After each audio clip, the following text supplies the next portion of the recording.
kami dari kelas 12 MIPA 1 kelompok 8. Di sini kami akan menerangkan tentang fisika inti dan radioaktivitas.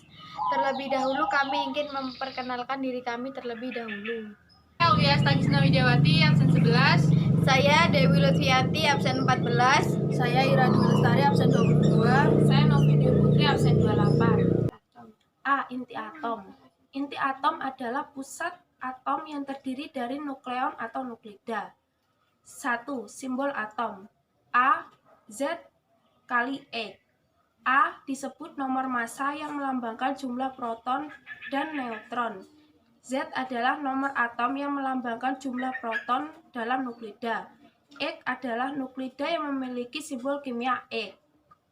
2. Muatan dan massa partikel penyusun atom. Biasanya satuan yang digunakan adalah SMA atau satuan massa atom. Nilai 1 SMA sama dengan 1,660559 kali 10 min 27 kg. 3. Isotop, isobar, dan isoton. Isotop adalah nuklida-nuklida yang memiliki jumlah proton sama, tetapi jumlah neutron berbeda. Isobar adalah nuklida-nuklida yang memiliki nomor massa sama tetapi jumlah proton berbeda. Isoton adalah nuklida-nuklida yang memiliki jumlah neutron yang sama. 4. Jari-jari atom. Inti atom dapat dituliskan seperti di bawah ini. 5. Energi ikatan inti dan susut massa. Energi ikat inti adalah energi yang dilepas oleh nukleon-nukleon agar terbentuk inti atom atau energi yang diperlukan untuk memisahkan nukleon yang membentuk inti. Sedangkan susut massa atau defek massa adalah selisih gabungan massa nukleon-nukleon pembentuk inti dengan massa inti stabilnya.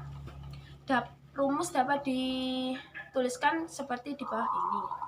B. Reaksi inti. 1. Energi reaksi. Peluruhan inti atom menjadi atom lain secara alamiah disebut reaksi inti. Berbeda dengan reaksi kimia yang hanya melibatkan elektron valensi, dalam reaksi inti yang terlibat adalah inti atom. Untuk menuliskan reaksi inti, misalnya untuk suatu inti X yang ditembak dengan partikel A sehingga menghasilkan inti lain Y dan partikel B.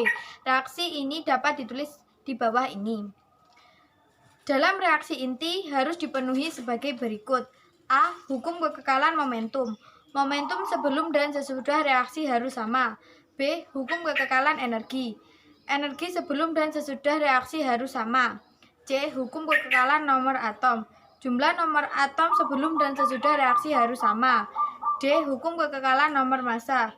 Jumlah nomor massa sebelum dan sesudah reaksi harus sama.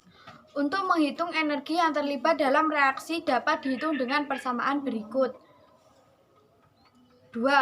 Reaksi fisi. Fisi adalah peristiwa pecahnya inti berat menjadi dua inti sedang. Dalam reaksi fisi, massa total produk lebih kecil daripada massa total reaktan dan selisih massa itu muncul sebagai energi. 3. Reaksi berantai. Untuk menghasilkan reaksi berantai tidaklah mudah karena diperlukan persyaratan tertentu. Syarat tersebut adalah A.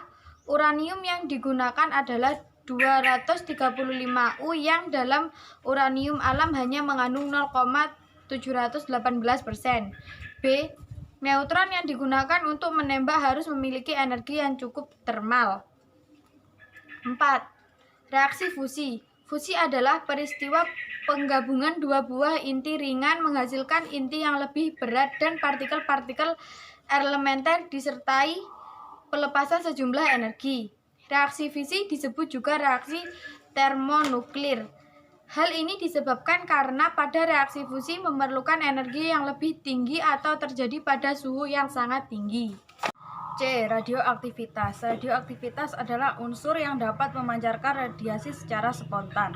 Sedangkan radiasi dari peristiwa ini dikenal dengan sinar radioaktivitas. Stabilitas inti.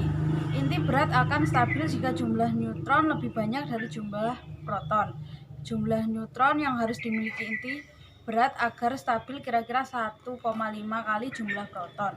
Untuk inti yang berada di atas garis kestabilan akan memancarkan sinar beta negatif karena memiliki perbandingan neutron dan proton terlalu tinggi untuk dapat stabil. Sinar radioaktif dibagi menjadi 3, yaitu sinar alfa, sinar beta, dan sinar gamma.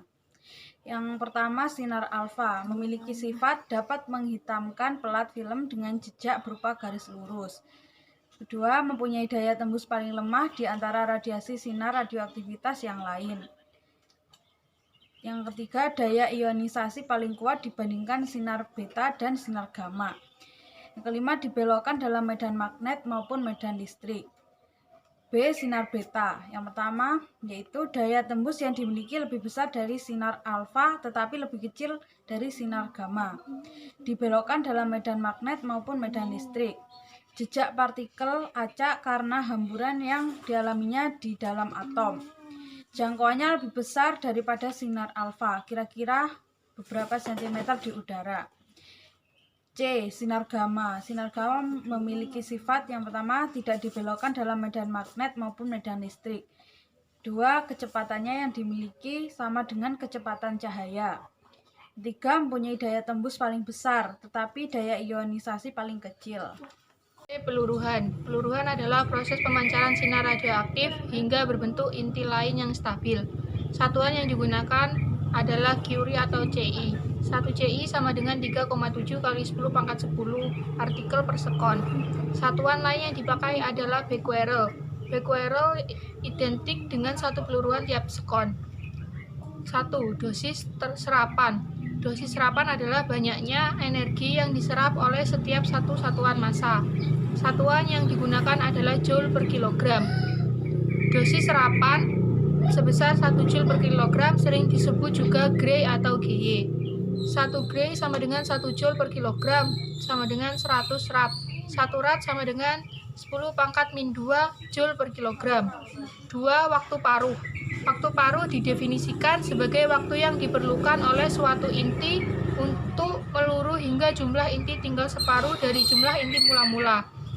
Jumlah inti yang tersisa dirumuskan dengan N sama dengan setengah pangkat N dengan N sama dengan T per T 1/2. 3. Aktivitas radioaktif. Aktivitas radioaktif didefinisikan dengan laju peluruhan inti radioaktif atau jumlah partikel yang meluruh setiap sekon.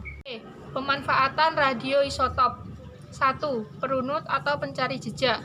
Digunakan untuk pengobatan, yaitu biasanya digunakan untuk menyuntik. B. Industri.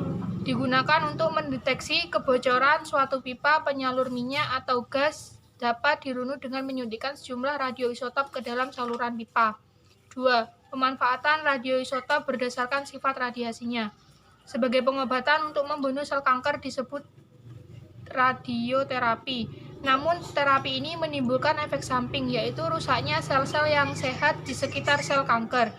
Yang kedua, penentuan umur dengan radioaktif.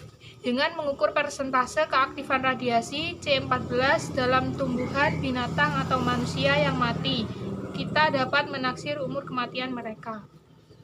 Sekian dari kelompok kami. Apabila ada kesalahan, mohon dimaafkan. Wassalamualaikum warahmatullahi wabarakatuh.